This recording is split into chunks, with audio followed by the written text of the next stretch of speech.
എടോ ഒരു വാടക കൊണ്ടുകൊണ്ട് എത്ര ഒരു ചെന്നായ 2 മീൻ കൊടുത്താൽ ഇടിക്കാൻ റെഡിയാ. മീൻ എന്തിനാ അടിക്കുന്നേ? അവിടെ മീനല്ലടോ, നമ്മൾ പറയുന്ന ആളെ ഇടിക്കുമെന്ന്.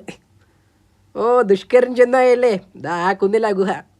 അങ്ങേര് മീനിനെ മാത്രം ഇടിക്കില്ലല്ലേ, ആരെ വേണമെങ്കിലും ഇടിക്കും. പക്ഷെ അങ്ങേർക്ക് അറ്റൻഷൻ കുറവാണ്. അത് നന്നായി, അറ്റൻഷനായി നിന്നാൽ ഇടിക്കാൻ പറ്റില്ലല്ലോ. അതല്ല, ശ്രദ്ധ കുറവാണെന്ന്.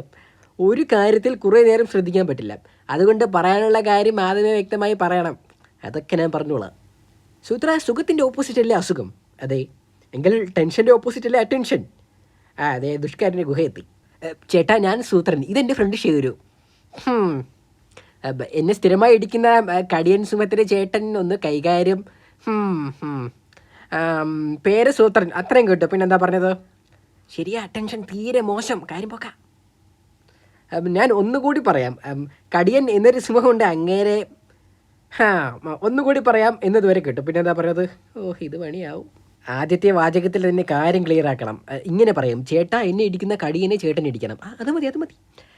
ചേട്ടാ എന്നെ ഇടിക്കുന്ന കടിയനെ ചേട്ടൻ. ശരി, ഇടിക്കാം. പിന്നെന്താ? ചേട്ടാ എന്നെ ഇടി എന്നതുവരെയാണ് അത്ര അങ്ങേര് കേട്ടത്. കാലമാടൻ.